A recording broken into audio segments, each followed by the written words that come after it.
Dajjal tidak akan muncul sebelum kedatangan Imam Mahdi. Dalam berbagai hadis, Rasulullah menceritakan sosok Imam Mahdi yang berasal dari keturunannya. Bila tidak tersisa dari dunia kecuali 1 hari, tentu Allah akan panjangkan hari tersebut sehingga Allah utus padanya seorang lelaki dariku atau dari keluargaku.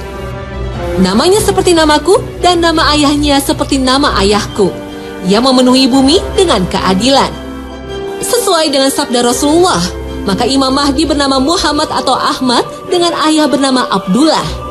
Sifat fisik Imam Mahdi seperti hadis yang diriwayatkan Abu Daud. Tersingkap rambutnya dari arah kepala bagian depan atau dahinya lebar. Hidungnya mancung, ujungnya tajam, bagian tengahnya agak naik. Secara sederhana, bisa disimpulkan bahwa hidung Imam Mahdi tidak pesek. Imam Mahdi akan hidup dan memimpin dunia selama 7 atau 9 tahun. Hal ini sesuai dengan hadis yang diriwayatkan oleh Ibnu Majah. Selama masa kepemimpinan Imam Mahdi, maka kaum muslimin akan hidup dengan bertabur nikmat dan rezeki dari Allah Subhanahu wa Ta'ala. Kedatangan Imam Mahdi pada dasarnya akan mempersatukan kaum muslimin yang terpecah dan berkelompok-kelompok. Dan setelah mampu mempersatukan kaum muslimin, maka Imam Mahdi menegakkan negara Islam dalam satu bendera. Imam Mahdi di kalangan penganut Syiah diyakini merupakan imam yang ke-12. Imam Mahdi sejatinya telah turun di tahun 356 Hijriah. Namun kaum Syiah percaya bahwa Allah menyembunyikan Imam Mahdi secara gaib dan akan memunculkannya pada saatnya nanti. Imam Mahdi akan mengibarkan panji-panji jihad fisabilillah dan memerdekakan negeri-negeri Islam yang dikuasai oleh kaum kafir. Imam Mahdi akan memimpin berbagai peperangan yang dimulai dari Jazirah Arab, kemudian berlanjut ke negeri Persia dan negeri Rum. Allah memberinya kemenangan. Rasulullah berpesan, jika kalian melihat Al-Mahdi, maka berbaiatlah dengannya, walaupun harus merangkak-rangkak di atas salju, karena sesungguhnya dia adalah Khalifatullah Al-Mahdi. Al-Mahdi didukung oleh Taifah Mansuroh. Mereka adalah pasukan Islam yang berpegang teguh pada Al-Quran dan Sunnah Rasulullah sebagaimana generasi awal umat Islam.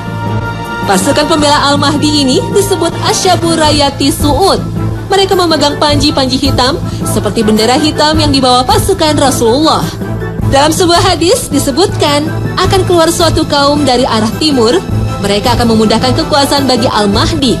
Dalam hadis lain disebutkan dari Khurasan akan keluar beberapa bendera hitam. Tak sesuatu pun bisa menahannya sampai akhirnya bendera-bendera itu ditegakkan di Baitul Maqdis. Ashabur Rayati Su'ud muncul saat kematian Raja Saudi yang kemudian dilanjutkan dengan pertikaian 3 putra khalifah untuk memperebutkan Ka'bah. Seorang analisis politik Timur Tengah, Tony Carter, menilai pemerintah Arab Saudi kini tengah berada dalam perpecahan. Sepeninggal Raja Fahd, kekuasaan Arab Saudi terpecah pada 4 orang pangeran. Dan setelah Raja Abdullah berkuasa, sebagian kekuasaan politik masih tetap dipegang oleh Pangeran Nayef, Pangeran Sultan, dan Pangeran Salman. Diperkirakan setelah Raja Abdullah wafat, perseteruan antara 3 pangeran Arab akan makin memuncak. Apakah skenario ini persis seperti sabda Rasulullah? Akan berperang 3 orang di sisi perbendaharaanmu, mereka adalah putra khalifah. Tetapi tak seorang pun di antara mereka yang berhasil menguasainya. Kemudian muncullah bendera-bendera hitam dari arah timur.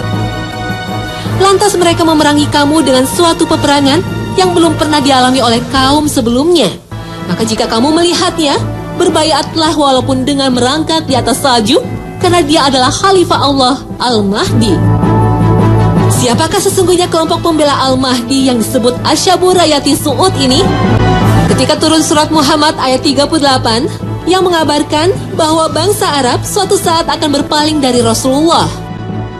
Wa in tatawallaw yastabdil qauman ghayrakum thumma la yakunu amsalakum. Para sahabat saat itu bertanya kepada Rasulullah, jika kita berpaling, siapakah yang akan menggantikan tempat kita? Nabi meletakkan tangannya yang penuh berkah ke atas bahu Salman Al-Farisi dan bersabda, dia dan kaumnya yang akan menggantikanmu. Demi zat yang jiwa berada dalam genggamannya, jika agama ini bertaburan di Suraya, maka sebagian dari orang Persia akan mencarinya dan memegangnya. Bangsa Persia kini tersebar selain di Iran, juga di Irak, Afghanistan, dan Pakistan. Dalam hadis lain, Rasulullah menyebutnya sebagai Bani Ishaq, keturunan Ish, putra Nabi Ishaq, keturunan dari Nabi Ibrahim alaihissalam. Mereka lah yang akan menggantikan penduduk asli Madinah yang menjadi pendukung Al-Mahdi.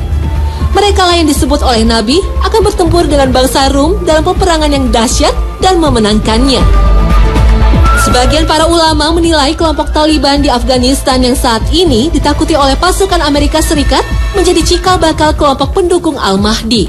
Meskipun kaum muslim fundamentalis ini sering dirusak citranya oleh media barat, namun karakter dan kehidupan mereka dianggap lebih cocok sebagai kaum militan yang teguh menegakkan ajaran Islam secara utuh. Mereka juga memiliki keahlian tempur yang hebat sebagai bekal menjadi pasukan Al-Mahdi.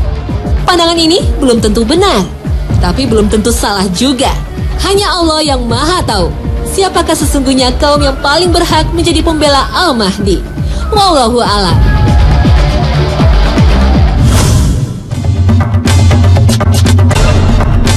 Turunnya Nabi Isa alaihissalam menjadi salah satu tanda besar makin dekatnya kiamat. Ada sekitar 33 hadis sahih, bahkan sebagian ahli hadis mengatakan jumlahnya sekitar 90 hadis tentang kedatangan Nabi Isa pada akhir zaman. Dalam sebuah hadis, Nabi Isa akan turun di Menara Putih di Damaskus. Dalam hadis lain disebutkan, ia mengenakan 2 potong baju yang dicelup Ja'faron dan Waros dengan meletakkan kedua telapak tangan di atas sayap-sayap 2 malaikat. Jika ia menundukkan kepalanya akan menetes. Jika dia mengangkatnya, turunlah air seperti mutiara. Maka tidak ada seorang kafir pun yang mencium aroma nafasnya, kecuali dia pasti mati dan nafasnya tercium dari jarak sejauh pandangannya. Saat turun, Nabi Isa ikut mendirikan salat bersama Imam Mahdi. Imam Mahdi kemudian berkata, "Majulah wahai Rasulullah, jadilah imam." Nabi Isa menjawab, "Tidak di antara kalian ada pemimpin yang telah dimuliakan oleh Allah dalam umat ini." Nabi Isa turun ke bumi tidak membawa syariat baru, tapi melanjutkan syariat Nabi Muhammad untuk menegakkan agama tauhid dan meluruskan kaumnya yang menyembahnya sebagai Tuhan. Nabi Isa bersama pasukan Al-Mahdi berhasil menaklukkan Roma, kemudian membunuh babi dan memecah salib. Sejak itulah umat Nasrani berbondong-bondong memeluk agama Islam, kecuali kaum Yahudi. Pasukan Islam di bawah kepemimpinan Al-Mahdi dan Nabi Isa kemudian memerangi bangsa Yahudi. Inilah tanda-tanda kiamat yang paling besar, sebagaimana sabda Rasulullah. Tidak akan terjadi hari kiamat sehingga kaum muslimin memerangi bangsa Yahudi, sampai-sampai Yahudi berlindung di balik batu dan pohon. Lalu batu dan pohon tadi akan berbicara, "Wahai orang Islam, hai hamba Allah, di belakangku ada orang-orang Yahudi. Kemarilah, bunuhlah ia, kecuali pohon Gorkot, sebab ia itu sungguh pohonnya Yahudi." Bangsa Yahudi dipimpin Dajjal akan melakukan perlawanan. Inilah perang terbesar pada akhir zaman. Dajjal bersama pasukan Yahudi akhirnya berhasil dikalahkan. Dalam sebuah riwayat, saat Dajjal melarikan diri, dihadang oleh Nabi Isa alaihissalam. Badannya mendadak meleleh seperti lilin terkena api. Maka musnahlah Dajjal yang hidup di muka bumi lebih dari 4.000 tahun. Setelah itu, dunia akan diliputi keamanan dan kedamaian. Nabi Isa akan hidup di bumi selama 24 tahun menegakkan keadilan dan kedamaian. Dalam hadis lain disebut selama 40 tahun. Nabi Isa kemudian wafat dan dimakamkan di samping makam Rasulullah. Saat ini, makam untuk Nabi Isa yang berada di Masjid Nabawi sudah disiapkan untuk menyambut Nabiullah ini.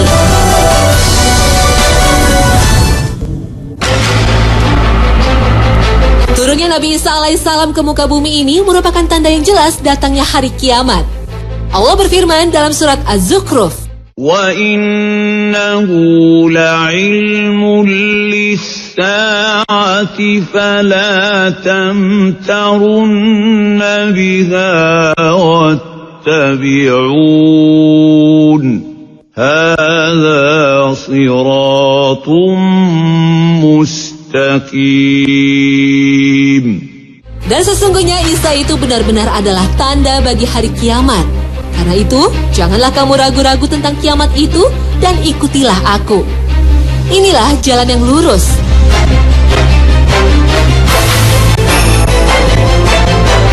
Turunnya Nabi Isa, juga kedatangan Al-Mahdi untuk menumpas Dajjal merupakan tanda-tanda akhir zaman yang wajib kita percayai. Maha benar Allah dengan segala firman-Nya.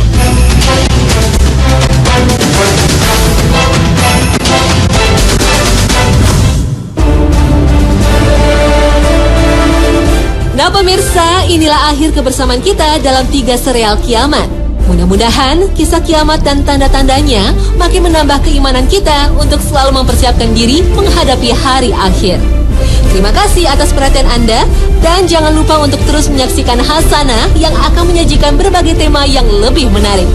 Wassalamualaikum warahmatullahi wabarakatuh.